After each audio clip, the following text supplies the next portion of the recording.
For more than 40 years, People Incorporated has been an integral part of the greater Fall River community.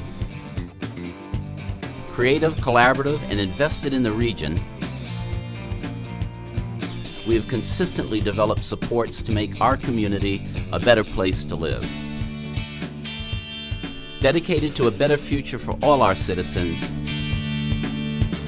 we are People on the Move.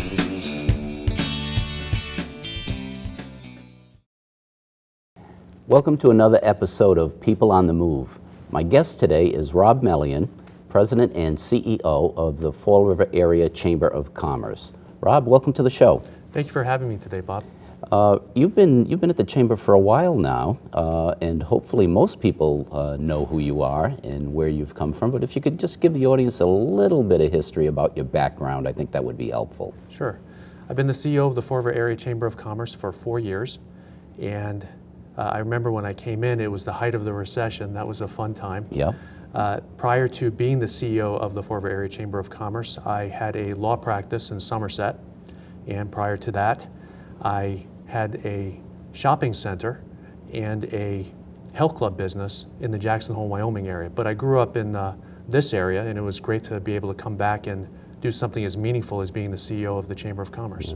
You know, I know I was on the committee when we were interviewing, yes. And I know we were all struck by the fact that you were a business person, which we thought was an essential component to being able to understand how a successful chamber should run. Yes, well, I've had the fortune of, when I lived in the Jackson Hole, Wyoming area, I was the chair of the board of a Chamber of Commerce out there. And I had the perspective of being a business person on the board, helping to stimulate the local economy. And I grew up in business. My family was Shassett's Auto Supply and Parts Plus. We had stores in Fall River. And my family was Alden Auto Supply, which is now the Home Depot in Somerset. So I grew up in business all the time, and having a perspective about the needs of businesses is, in my opinion, paramount to being a successful CEO representing businesses in the area. You know, I know you and I have had this discussion many times about the evolution of the nonprofit industry as a part of the economic fabric of the community. You know, People Incorporated has become one of the larger employers in the area. Could you talk a little bit about the issue of the manufacturing economy versus the service economy? It's very interesting that the evolution of the local economy in this area for much of the history has been pretty stagnant. It's kind of like medieval history. It was just one steady line. We were a industry that was focused on a mono-economy built on the textile industry, which then moved on overseas. We were the first of the offshore situations that developed in this country, and it was replaced by the garment industry at the turn of the last century. And that industry was able to be supported for probably a good solid 60 years, but again, it was a mono-economy replacing a mono-economy. And there were a number of services that moved in to support that mono-economy, so that when the garment industry also went offshore, then all you had left was the service industry, which had nothing to support itself. Enter the recession that took place and is still to some degree working itself out today. You have a service economy that has developed with very little infrastructure to support it because it's gone, and they have struggled. Now what we're doing, working with multiple groups in the area here, including People Incorporated, you're involved in a lot of economic development that people do not necessarily know directly. We are all working to create a diversified economy, working to bring in the innovative technology cluster sector, working to bring in green technologies.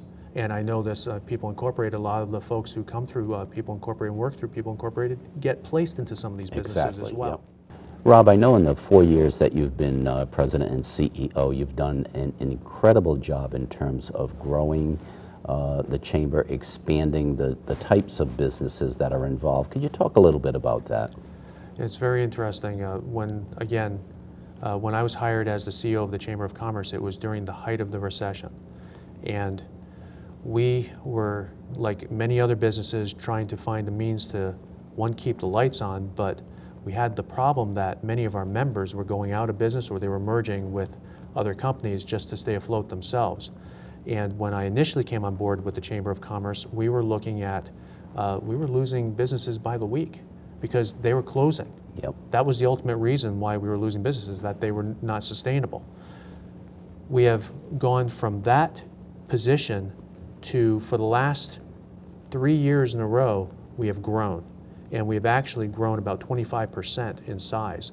And we are now one of the 10 largest chambers in the state of Massachusetts. And that's an incredible growth, and I don't think that's something, at least in the conversations you and I have had, it doesn't appear that that is something that's happening throughout chambers in Massachusetts. It's the other side of the equation. Many chambers are shrinking, and some are actually going out of business.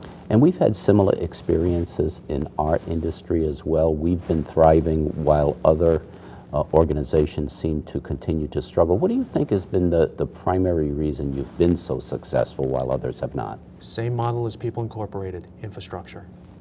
If you don't have services that people do not require, meaning they have to want it and need it is key. Many people want things, but you need to need it. And if we aren't producing the services and product that people need, then they can go somewhere else. And that's exactly what we've done. For the last 4 years, we have literally created a whole new infrastructure for the organization so that we had the services that the companies that were members of the Chamber of Commerce could use to stay open and grow. Everything that we do is designed to help businesses succeed. Everything. Everything is modeled on that principle. Our job is to help keep local businesses open and growing. And our principle has been, you know, as a service-based organization, we've really looked at what are the major issues that we have here in Fall River that we, as a group of citizens and community leaders, need to be working on. And we looked at education and the effects of not having a strong ability to get kids graduated has had on the local economy. Economic development in terms of having, you know, you mentioned mono economies, and we have such a huge service industry now. We need to get a better balance. Well, I like to think part of the success, in my opinion, as an observer, part of the success of People Incorporated has been the fact that as government has retracted due to the fact that they don't have the funds to be putting out the services that they once were able to do, People Incorporated has filled the gap and is providing those services, not that people want, but that they need. Right. And, you know, I, on a personal basis, understand that. I've actually been a client of People Incorporated for 1.5 years now. That's right.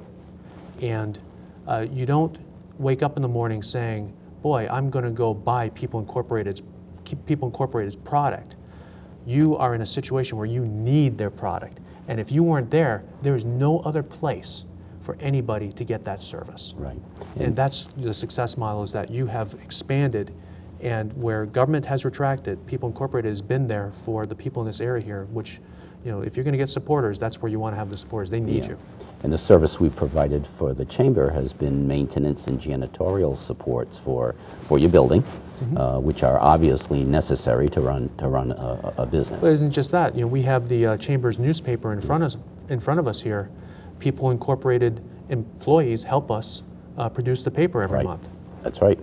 And we do that for a lot of companies in the area. You know, obviously economic development is a huge issue, and you know, you mentioned about trying to fill in the gap.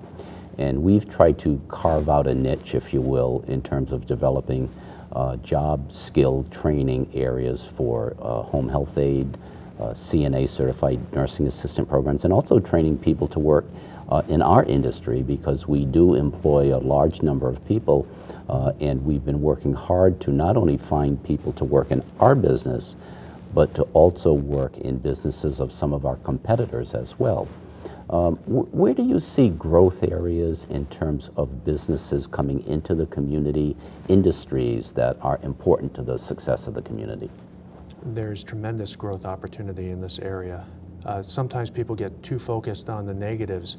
I actually have gone out there and have repeatedly said, and will continue to do so, that we are the hot spot. We've done everything right in the last 10 years or so in laying down the foundation for an infrastructure that is actually an incubator for business. We have low taxes. We have a city council that, in my opinion, gets it and understands that we cannot create additional burdens on local businesses, and have reduced the tax shift on commercial entities in this area here for 2 years in a row. We have a workforce that desires working and is self-educating itself in many ways. We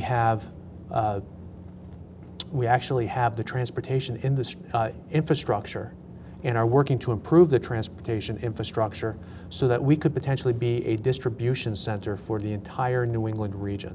And what I mean by that is you've already got all the developments that have taken place to the north associated with Commerce Way and the exit 9A or 8A ramps to the biopark.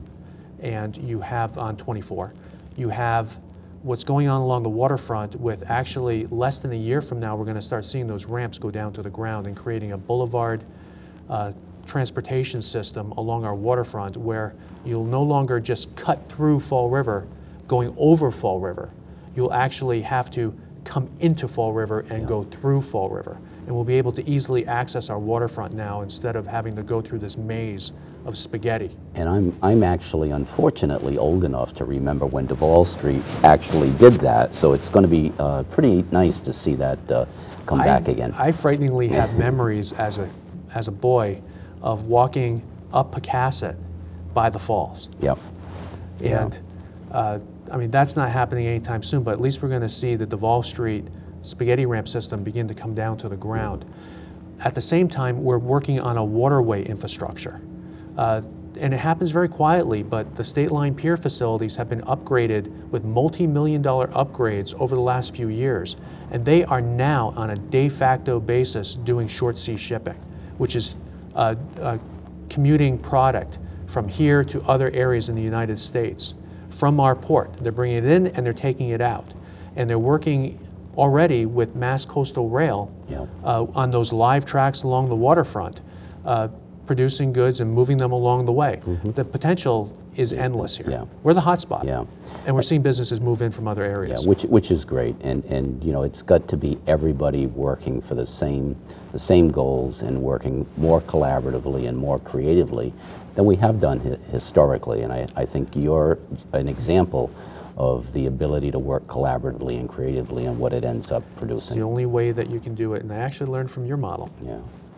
So we talked a little earlier about the amazing growth of the Chamber. What is the composition of businesses now at the Chamber and the membership, total membership? Yeah, it's very interesting because I think part of a successful community is to have a successful Chamber of Commerce. And the Chamber of Commerce should model what it is that you want the community to become. Not necessarily reflect what it is, because that's reactionary. We want to be proactive. The Chamber is doing exactly that. We have a very diverse membership. We're almost 800 members right now, paying members to the Chamber of Commerce. And again, I said we're one of the 10 largest chambers in the state of Massachusetts. And we're much bigger than many of the chambers in Rhode Island as well, and also Connecticut. We're a large Chamber of Commerce. Our membership, I would say that about 11 to 12% of our membership is nonprofits. Wow. 83 members are nonprofits of the Chamber of Commerce right now. And they're from all different sectors of the nonprofit industry. We think first thing that comes to mind probably when you think of a nonprofit would be a service company such as People Incorporated. But that's not the case. Many nonprofits are educational based, many are health based, and People Incorporated is also health based as well. Some of them are financial services, some of them are recreation, some of them are government. You know, Housing Authority, for example, is a member of the Chamber of Commerce. It's government. FROED is a member of the Chamber of Commerce. It's economic development and also semi-quasi-government. So we're all over the place as far as that goes. The membership of the Chamber of Commerce is, again, diverse. We've got members of the niche industrial base. Over half of the companies in the industrial park are members of the Chamber of Commerce. We have storefronts along Main Street that are members of the Chamber of Commerce. And the thing that has changed for us is that we're not just a Fall River Chamber of Commerce, we are a regional Chamber of Commerce. Again, if you don't adapt to the circumstances at hand, then you look at your demise. Yes. And we have become regional. Everything is about collaborations these days. Everything is about regionalism. And we have grown to model what it is that people require.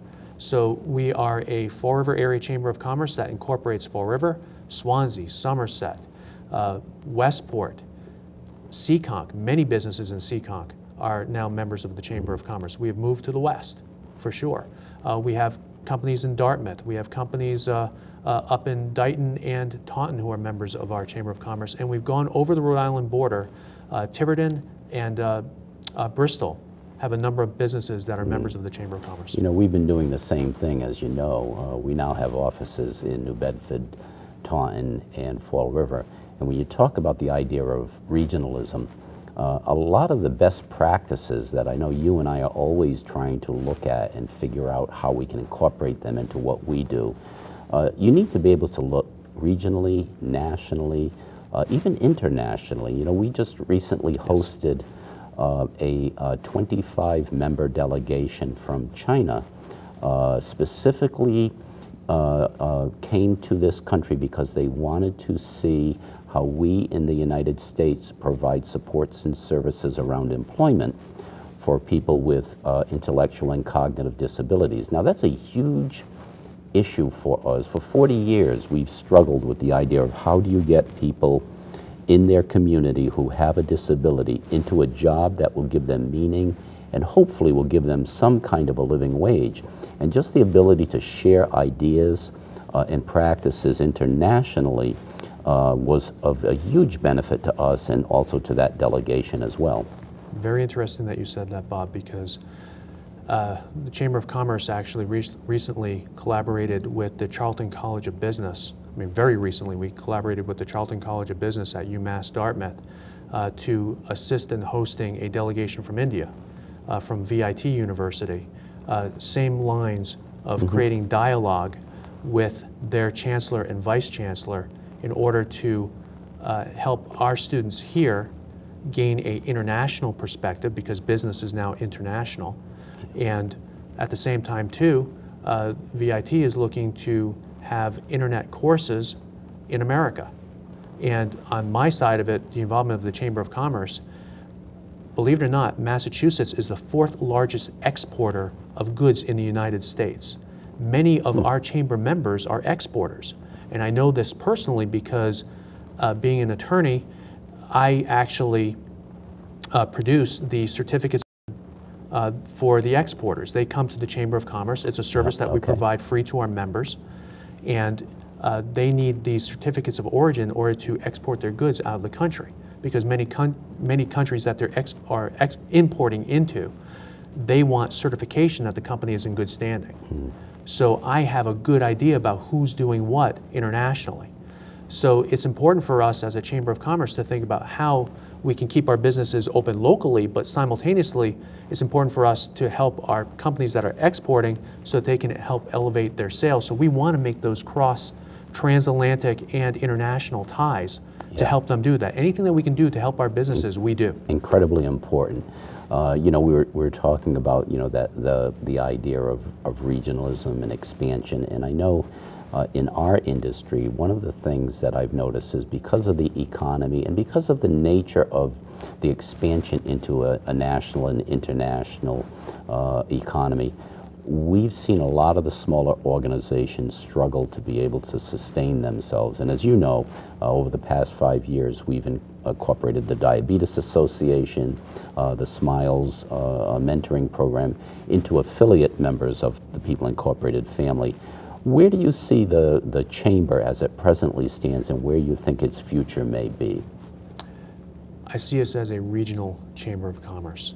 I see the Fall River Area Chamber of Commerce, we're the voice of businesses since 1911. That's our peg.